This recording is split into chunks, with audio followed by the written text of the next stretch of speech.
Good morning girls. आज हम पुनर्जागरण के कारणों का अध्ययन करेंगे कि यूरोप महाद्वीप के इतिहास को प्रभावित करने वाली वह महत्वपूर्ण घटना, जिस घटना को हम पुनर्जागरण के नाम से जानते हैं। पुनर्जागरण के उदय के लिए क्या परिस्थितियां रही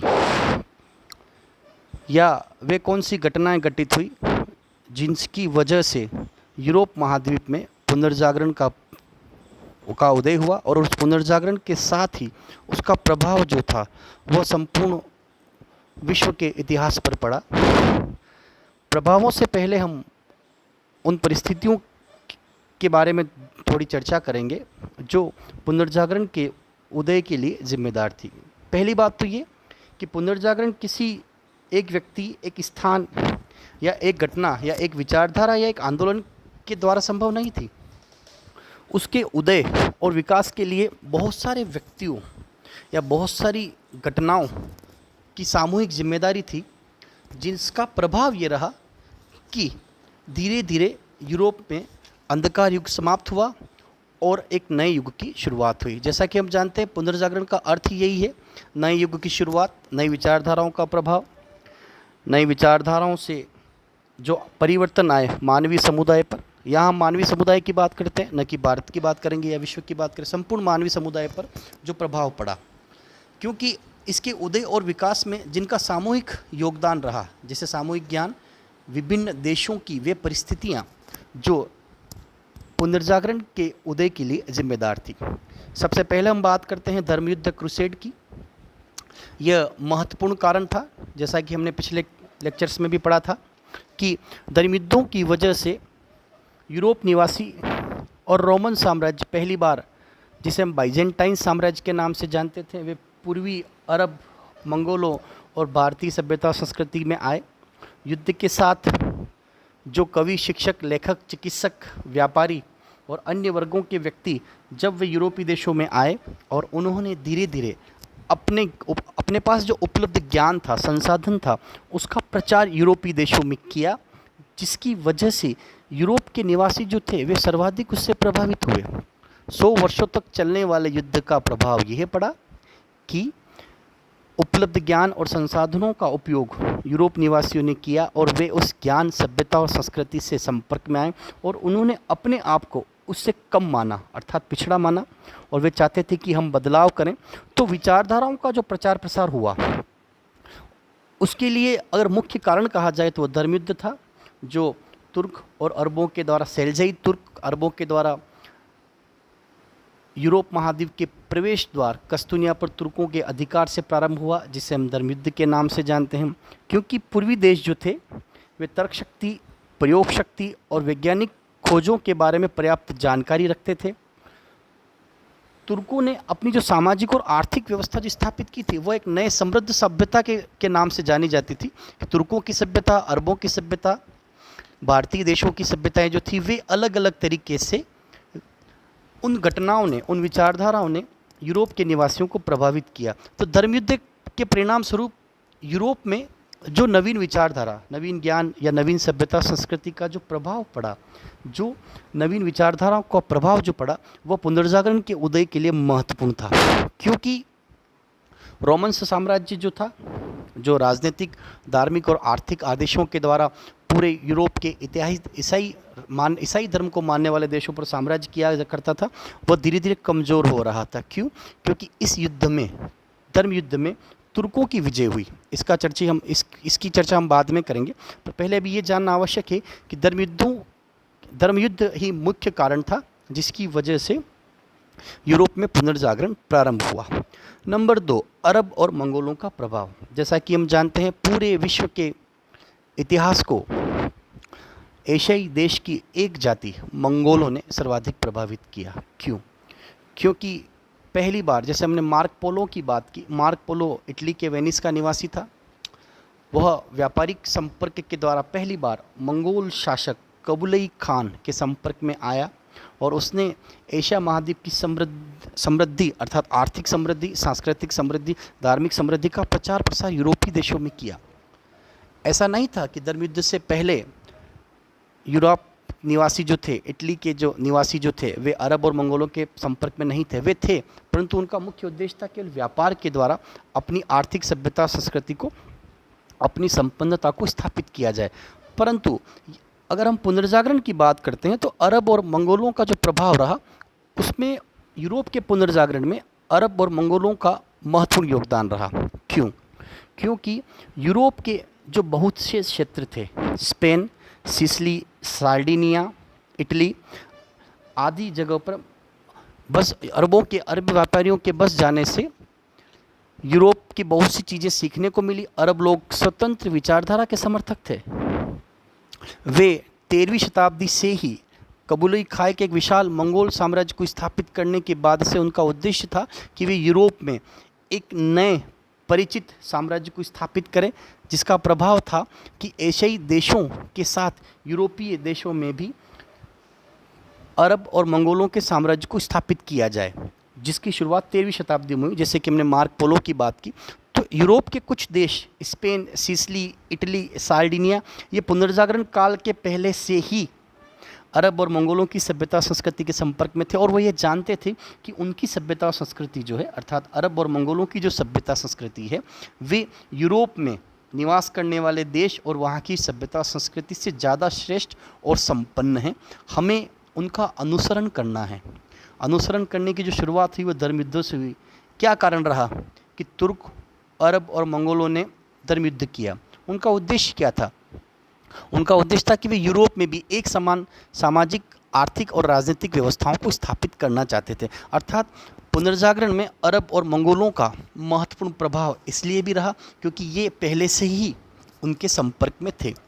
तीसरा जो कारण रहता है, जिसकी हम बात करते हैं, कि पूरे विश्व को प्रभावित करने वाली 1400 से 1500 के मध्य की 3 महत्वपूर्ण आविष्कार, जिन्होंने पूरे विश्व को की विचारधारा को परिवर्तित किया। सबसे पहले कागज, कंपास, जिसे हम कुतुबनुमा पद्धति के नाम से भी जानते हैं, और छापे खाने की जानकारी। ये जो 3 चीज़ें थी, कागज का उपयोग, कंपास जिसे हम कुतुबनुमा पद्धति के नाम से जानते हैं, और छापे खाने की जानकारी, यह कार्य चीन के कबूलाई शासकों, मंगोल शासक प्राचीन युग से इनका उपयोग कर रहे थे। और हम जानते भी हैं कि कागज़ का आविष्कार, छापे खाने का सबसे पहला आविष्कार जो हुआ था वो चीनी क्षेत्र में इसका सर्वाधिक उपयोग किया गया, और इन आविष्कार का जो क्षेत्र था वह भी चीन ही रहा था। तो मध्य युग में अरबों के माध्यम से यूरोप निवासी जो थे वे भी इनके संपर्क में आए, अर्थात इन जानकारियों से परिचित हुए कि कागज़, कुतुबनुमा पद्धति, कंपास और छापे खाने का उपयोग अरब व्यापारी, अरब देश की सभ्यता संस्कृति में इसका उपयोग हो रहा है। और पुनर्जागरण काल का सबसे बड़ा आविष्कार क्या था? पुनर्जागरण काल का सबसे बड़ा आविष्कार था कागज और छापे खाने का उपयोग पुस्तकों के लिए किया गया, पुस्तकों के प्रकाशन के लिए किया गया, क्योंकि इससे पूर्व पुस्तकें, हस्तलिखित पुस्तकों का प्रचलन था जो काफ़ी मूल्यवान हुआ करती थी और संख्या में भी काफ़ी कम हुआ करती थी, क्योंकि उन्हें हाथ से लिखना होता था। तो ज्ञान का प्रचार प्रसार जो हो रहा था वो सीमित क्षेत्र तक था, धनवान व्यक्तियों तक ही सीमित था।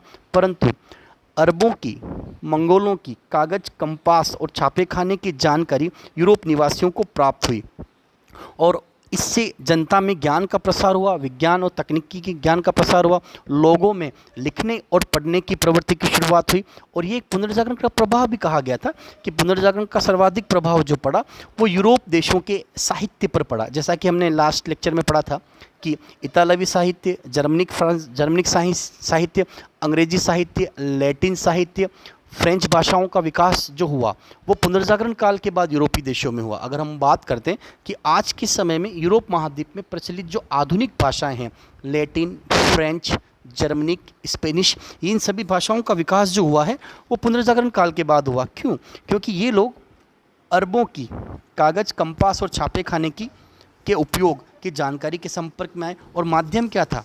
व्यापार के द्वारा, धर्मयुद्धों के द्वारा वे इसके संपर्क में आए।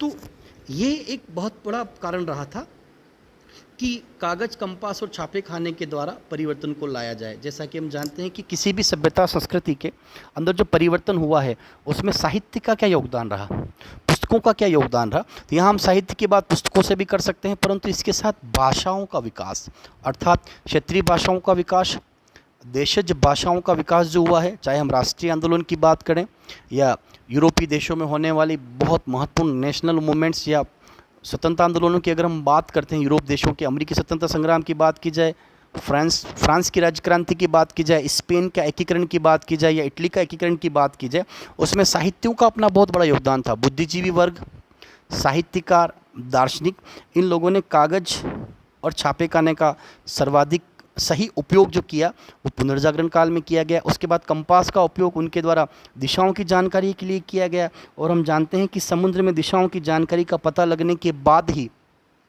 स्पेन और पुर्तगाल के निवासियों ने एक आर्थिक क्षेत्र में बहुत बड़ा परिवर्तन किया था, और वो था उपनिवेशों की स्थापना के लिए समुद्री मार्गों की जानकारी। और समुद्री मार्गों की जानकारी उन्हें कंपास से प्राप्त हुई, और उन्होंने 2 नए समुद्री मार्गों को खोजा, जैसा कि हम पिछली बार पढ़ चुके हैं। तो कारणों का जब हम अध्ययन करते हैं तो ये समझने को मिलता है कि कागज, कंपास और छापे खाने ने किस प्रकार से पुनर्जागरण को महत्व दिया, और पुनर्जागरण के उदय की योगदान में या उन परिस्थितियों के निर्माण में कागज, कंपास और छापे खाने का क्या योगदान रहा। अब हम बात करें स्वतंत्र चिंतन का समर्थन।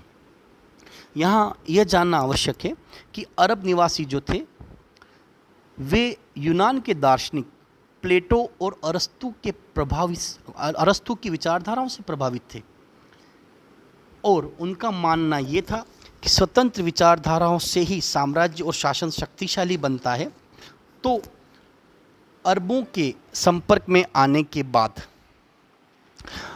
इन दोनों यूनान के दार्शनिकों प्लेटो और अरस्तु की जो विचारधाराएं थी, क्योंकि स्वतंत्रता को महत्व देते थे, धर्म का इससे कोई संबंध नहीं था, अरब के व्यापारियों के संपर्क में आने के बाद यूरोप निवासी भी पहली बार प्लेटो और अरस्तु की विचारधाराओं से प्रभावित हुए, और उन्होंने अर्थात उन लेखकों ने, कवियों ने उन पुस्तकों को अध्ययन किया, और उसके बाद यूरोप निवासी भी प्राचीन यूनानी ज्ञान के संपर्क में पहली बार जो आए थे, उसमें अरबों का बहुत बड़ा योगदान था। अरब व्यापारियों के द्वारा ही यूनान के इन दार्शनिक विचारकों के विचारों का प्रभाव यूरोप महाद्वीप में किया गया, और यूरोप महाद्वीप पहली बार यूनानी ज्ञान के संपर्क में आए, जिससे उनके अंदर स्वतंत्र चिंतन की भावनाओं का विकास हुआ कि हमें रोमन्स साम्राज्य के आर्थिक, राजनीतिक और धार्मिक नियंत्रण से स्वतंत्र होकर के हमें एक नवीन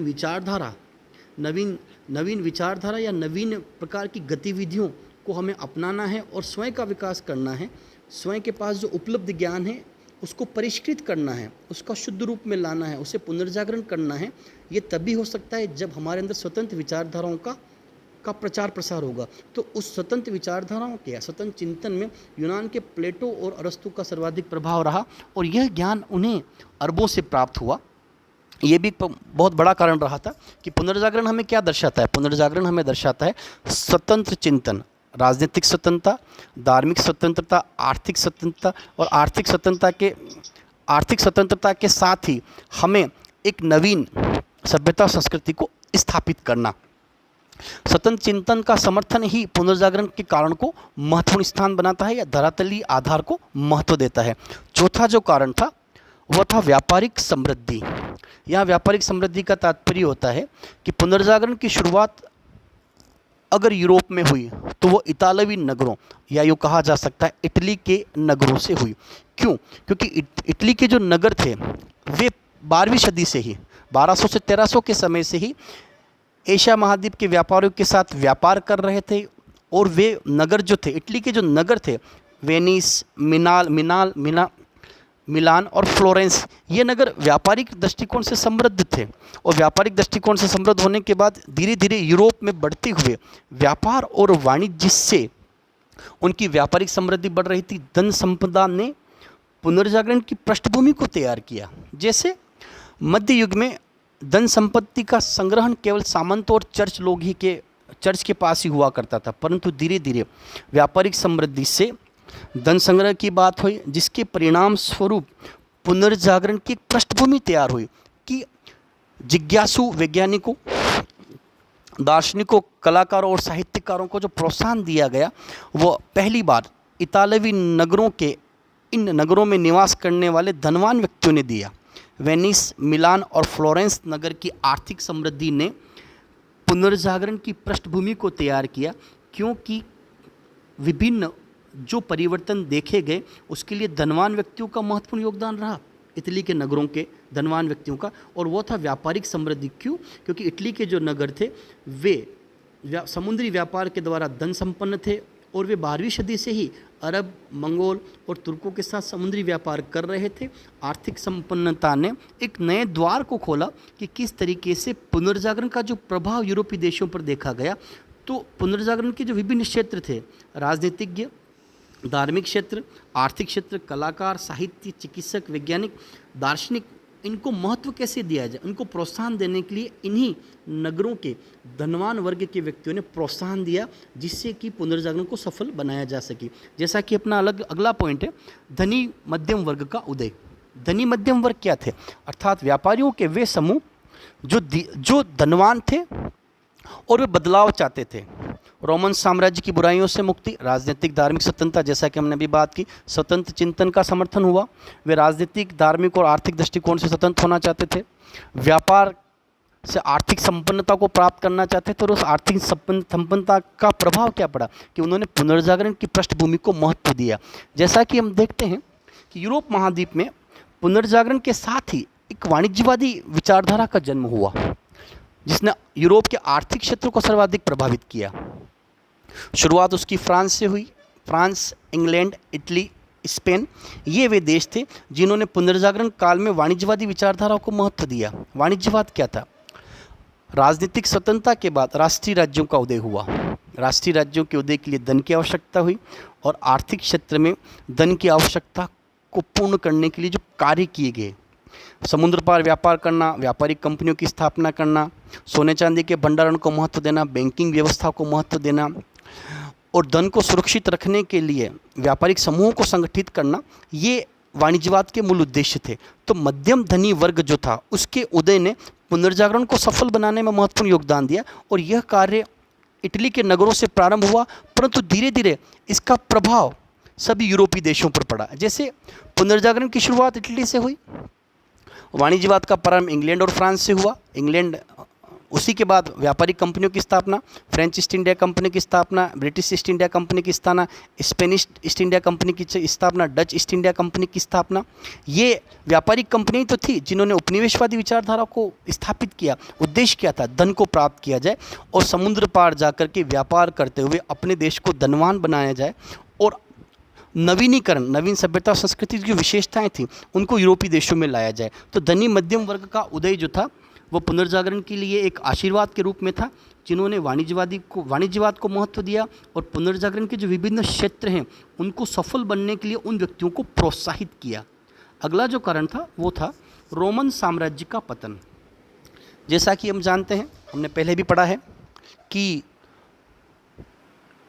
संपूर्ण यूरोप महाद्वीप जो था ईसाई धर्मावलंबी थे। ईसाई धर्म को मानने वाले सभी राज्यों पर रोमन साम्राज्य का नियंत्रण था। धर्मगुरु, पोप राजनीतिक, धार्मिक और आर्थिक आदेशों के द्वारा संपूर्ण यूरोप के ईसाई देशों पर शासन किया करते थे। परंतु स्वतंत्र चिंतन का प्रभाव, स्वतंत्र चिंतन की विचारधारा, मानववादी विचारधारा का जन्म, कला, साहित्य और विज्ञान के क्षेत्र में स्वतंत्रता, ये वे कुछ कारण थे जिसकी वजह से यूरोप के देशों में निवास करने वाले नागरिक जो थे, बुद्धिजीवी जो थे, उनके पास जो उपलब्ध ज्ञान था उसको वो परिष्कृत करना चाहते थे। नवीन सभ्यता संस्कृति के संपर्क में आने के बाद उन्होंने सबसे पहले स्वतंत्र चिंतन को महत्व दिया, परंतु उनके ऊपर नियंत्रण किसका था? रोमन साम्राज्य का धार्मिक नियंत्रण था, सामाजिक नियंत्रण था, आर्थिक नियंत्रण था। तो रोमन साम्राज्य का पतन कैसे हुआ? हम जानते हैं धर्म युद्धों के पतन के बाद यूरोप में ईसाई धर्म धीरे धीरे समाप्त हो रहा था, और पुनर्जागरण के साथ ही धार्मिक क्षेत्र में भी स्वतंत्र विचारधारा का जन्म हुआ। जैसा कि हम आगे पढ़ेंगे, धार्मिक क्षेत्र में स्वतंत्र विचारधारा के उत्पन्न के साथ ही यूरोप में परंपरागत ईसाई धर्म जो था उसमें सुधार हुआ। ईसाई धर्म सुधार आंदोलन प्रारंभ हुआ जर्मनी से। उनकी मांग क्या थी कि परंपरागत कैथोलिक संप्रदाय जो है उसमें बुराइयां आ चुकी है, धर्म ग्रंथों में लिखे गई जो सिद्धांत हैं उनको बदला जाए। ये कब हुआ? ये स्वतंत्र विचारधाराओं के साथ ही हुआ कि पुनर्जागरण का धार्मिक क्षेत्र पर जो प्रभाव देखा गया वो धर्म सुधार आंदोलन था। क्यों? क्योंकि लोग राजनीतिक, धार्मिक और आर्थिक दृष्टिकोण से क्या होना चाहते थे? स्वतंत्र होना चाहते थे। वे अरब, मंगोलों, तुर्कों और भारतीय सभ्यता संस्कृति की विशेषताओं को अपनाते हुए खुद को स्वतंत्र रखना चाहते थे। इसके लिए उनका उद्देश्य था कि रोमन साम्राज्य के नियंत्रण से स्वयं को स्वतंत्र किया जाए। तो राजनीतिक स्वतंत्रता आई, धार्मिक स्वतंत्रता आई, आर्थिक स्वतंत्रता आई, और यह तभी संभव हुआ जब कस्तूनिया पर तुर्कों का अधिकार हुआ और पहली बार रोमन साम्राज्य को यह लगा कि अब हम राजनीतिक दृष्टिकोण से, आर्थिक दृष्टिकोण से, धार्मिक दृष्टिकोण से धीरे धीरे समाप्त हो रहे हैं और हम यूरोपीय देशों पर अपना नियंत्रण नहीं रख पा रहे हैं। तो रोमन साम्राज्य के पतन ने एक नई इबारत को लिखा कि पुनर्जागरण के साथ ही राजनीतिक स्वतंत्रता, धार्मिक स्वतंत्रता, आर्थिक स्वतंत्रता और स्वतंत्र विचारधाराओं को महत्व दिया गया। कला के क्षेत्र में, साहित्य के क्षेत्र में और विज्ञान के क्षेत्र में 1400 से 1500 का जो समय था, यूरोप महाद्वीप में पुनर्जागरण का चरमोत्कर्ष था। क्यों? क्योंकि उस समय में ओवरऑल सभी क्षेत्रों में जो परिवर्तन हुआ, उन क्षेत्रों ने यूरोप महाद्वीप को विश्व के सामने विकसित महाद्वीप के रूप में स्थापित किया। अगला जो कारण है वह है कस्तूनिया पर तुर्कों का अधिकार। जैसा कि हम बात कर रहे थे कि कस्तूनिया बेंजाटाइन साम्राज्य, रोमन साम्राज्य की एक प्रमुख राजधानी, ईसाई धर्मावलंबी, तुर्कों का अधिकार, इस्लाम धर्म को मानने वाले, आधार ईसाई धर्म, राज्यों में इस्लाम धर्म का प्रचार प्रसार किया जाए, शुरुआत हो चुकी थी। रोमन साम्राज्य का पतन जो हुआ वह कस्तूनिया से प्रारंभ हुआ और 100 वर्षों के युद्ध के बाद वहाँ पर जो सबसे बड़ा बदलाव देखा गया वह था कि धीरे धीरे रोमन शासक का साम्राज्य सिमट रहा था और नवीन विचारधाराओं का प्रचार प्रसार यूरोप में हो रहा था। शुरुआत इटली से, उसके बाद फ्रांस, इंग्लैंड, स्पेन, पुर्तगाल, जर्मनी, इन देशों में भी पुनर्जागरण की विचारधाराओं का प्रभाव हुआ। ये तभी संभव हुआ जब 1453 में पहली बार कस्तूनिया पर तुर्कों का अधिकार हुआ और तुर्कों ने अपने साम्राज्य को स्थापित करते हुए धीरे धीरे रोमन साम्राज्य की बुराइयों का प्रचार प्रसार किया और उसकी वजह से यूरोप में एक नवीन विचारधाराओं का जन्म हुआ, जिसे हम कहते हैं पुनर्जागरण को स्थापित करना, पुनर्जागरण को प्रभावित करना। ये वे घटनाएं थी जो प्रारंभिक रूप से एक बेस बनाती है, एक आधार बनाती है, एक पृष्ठभूमि का निर्माण करती है कि जैसे पुनर्जागरण किसी एक व्यक्ति के द्वारा स्थापित की गई व्यवस्था नहीं थी, एक स्थान पर नहीं हुई, और एक घटना जो थी, एक घटना पर्टिकुलर धर्मयुद्ध थी, परंतु वो उसका प्रभाव लंबे समय तक पड़ा। तो ये वे विभिन्न परिस्थितियाँ थी जिनका महत्वपूर्ण योगदान रहा पुनर्जागरण के उदय के कारणों में। और हर परिवर्तन की शुरुआत एक जगह से हुआ करती है। वो देश, वो भौगोलिक एरिया जो था, जिसे हम इतालवी नगरों के नाम से जानते हैं, जिसे हम वर्तमान में इटली कहते हैं, इटली देशों से ही यूरोप में पुनर्जागरण प्रारंभ हुआ। अब हम बात करते हैं, यह विचारधारा जो थी जिसे हम पुनर्जागरण के नाम से जानते हैं, ये सेकेंड ईयर में हमने पुनर्जागरण काल के रूप में भी पढ़ा, जो फ्रीडम मूवमेंट से पहले था। यह, इसका प्रभाव क्या रहा?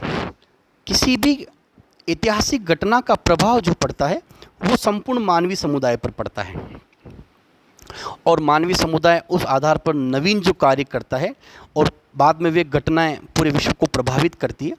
जैसे यहाँ मैंने शॉर्ट्स में लिखा है कि पुनर्जागरण का जो सबसे पहला प्रभाव पड़ा वो राजनीतिक क्षेत्र पर पड़ा। राजनीतिक दृष्टिकोण से छोटे छोटे राष्ट्रीय राज्यों का उदय हुआ, जो हमारे सिलेबस में भी है। राष्ट्रीय राज्यों का उदय कैसे हुआ? Prussia, France, Italy, England, Spain, पुर्तगाल, वहाँ पर राष्ट्रीय राज्यों का उदय कैसे हुआ, हम इसके बारे में पढ़ेंगे। और राष्ट्रीय राज्यों के उदय के साथ प्रबुद्ध निरंकुशता का युग आया। प्रबुद्ध निरंकुशता का तात्पर्य होता है कि इन राष्ट्रीय राज्यों का नेतृत्व जिन शासकों के हाथों में गया, वे निरंकुश रूप से शासन करना चाहते थे। प्रबुद्ध थे, पढ़े लिखे थे, शिक्षित थे, परंतु वे चाहते थे कि हम अपने अनुसार हमारे ऊपर किसी का नियंत्रण न हो, अर्थात हम स्वतंत्र शासक के रूप में स्थापित करें। और उसी क्रम में यूरोप में, फ्रांस देश में लुई 14 का शासनकाल आया, लुई 16 का शासनकाल आया, नेपोलियन बोनापार्ट का आया। हम हेनरी सप्तम, इंग्लैंड के हेनरी सप्तम, हेनरी अष्टम, महारानी एलिजाबेथ प्रथम के बारे में अगर हम बात करते हैं, प्रशा के फेडरिक महान, फेडरिक विलियम प्रथम। अगर हम प्रबुद्ध निरंकुश शासकों की बात करते हैं तो रूस का पीटर महान। ये वे शासक थे जो पुनर्जागरण काल के बाद बाद इन्होंने अपने साम्राज्य को, किंगशिप को स्थापित किया। तो राजनीतिक क्षेत्र पर क्या प्रभाव पड़ा? राष्ट्रीय राज्यों का उदय हुआ, प्रबुद्ध निरंकुशता का युग प्रारंभ हुआ। दूसरा जो प्रभाव देखा गया वो धार्मिक क्षेत्र पर प्रभाव देखा गया, जैसा कि हमने अभी चर्चा भी करी थी कि यूरोप के निवासी जो थे वो रोमन साम्राज्य के धार्मिक नियंत्रण से स्वतंत्र होना चाहते थे, धर्म के नियंत्रण से स्वतंत्र होना चाहते थे। तो कैसे हुआ जाए, सुधार किया जाए धर्म में व्याप्त।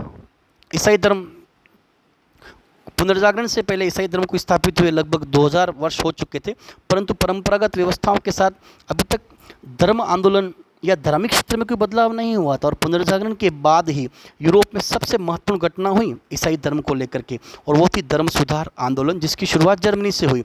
और धर्म सुधार आंदोलन का परिणाम क्या था? ईसाई धर्म धार्मिक मान्यताओं के आधार पर, सिद्धांतों के आधार पर दो भागों में विभाजित हुआ, कैथोलिक और प्रोटेस्टेंटवाद, जो हमारे सिलेबस में आगे हैं। उसके बाद देखा जाए आर्थिक क्षेत्र पर क्या प्रभाव पड़ा, तो अभी हमने चर्चा की थी वाणिज्यवाद का उदय हुआ। व्यापारवाद, वाणिज्यवाद, वणिकवाद, धन संग्रह, ये जो नीतियाँ थी ये क्यों हुई? क्योंकि उन्हें सुधार करना था, और हर सुधार के लिए धन की आवश्यकता थी। चाहे राष्ट्रीय राज्यों का उदय हो, प्रबुद्ध निरंकुश शासकों की बात की जाए, धर्म सुधार आंदोलन के लिए भी धन की आवश्यकता थी। वाणिज्यवादी विचारधाराओं का प्रभाव पुनर्जागरण को सफल बनाने में पड़ा, जैसे कि इतालवी नगरों की व्यापारिक संपन्नता, व्यापारिक समृद्धि, धनी मध्यम वर्ग का उदय होना, और हर देश को धन की आवश्यकता होना, चाहे ईस्ट इंडिया कंपनी हो, फ्रेंच ईस्ट इंडिया कंपनी हो, स्पेनिश शासक हो, पुर्तगाली शासक हो। और उसी के साथ एक नवीन आर्थिक विचारधारा का जन्म हुआ आर्थिक क्षेत्र में, उपनिवेशवाद, जैसा कि हमने सेकेंड ईयर में पढ़ा है, जिसको हमने इस तरीके से पढ़ा था। भारत में यूरोपीय देशों का प्रवेश क्यों हुआ? उपनिवेशवाद के अंतर्गत हुआ। तो ये केवल भारत से संबंधित था। अमेरिका में भी उपनिवेशों की स्थापना की गई, अफ्रीकी देशों में भी उपनिवेशों की स्थापना की गई, ऑस्ट्रेलियाई द्वीप समूहों पर भी उपनिवेशों की स्थापना की गई। तो ये यूरोपीय इतिहास में हमको देखने को मिलता है कि यूरोप महाद्वीप में जो एक नवीन विचारधारा का जन्म हुआ, जिसे हम उपनिवेशवाद के नाम से जानते हैं, उसने अमेरिकी महाद्वीप को प्रभावित किया, एशिया महाद्वीप को प्रभावित किया, अफ्रीकी द्वीप समूह को उसने प्रभावित किया, ऑस्ट्रेलिया महाद्वीप के द्वीपों को उसने, यूरोप के देशों ने अपनी उपनिवेशवादी विचारधारा के द्वारा प्रभावित किया, औपनिवेशिक साम्राज्य को स्थापित किया। तो यह एक आर्थिक प्रभाव था पुनर्जागरण का। और उसके बाद सबसे बड़ा कारण औद्योगिक क्रांति। औद्योगिक क्रांति भी पुनर्जागरण का आर्थिक प्रभाव था, जो आर्थिक क्षेत्र को प्रभावित करती है। और इसी के साथ पुनर्जागरण का जो प्रभाव देखा गया वह यूरोप में कलाओं पर देखा गया, चित्रकला, संगीत कला, मूर्तिकला, स्थापत्य कला, साहित्य का देखा गया, और विज्ञान के क्षेत्र में देखा गया। तो ये एक ओवरऑल यूरोप महाद्वीप पर पुनर्जागरण के कारणों के साथ जो प्रभाव देखा गया वो था कि किस तरीके से पुनर्जागरण ने यूरोप महाद्वीप को प्रभावित किया।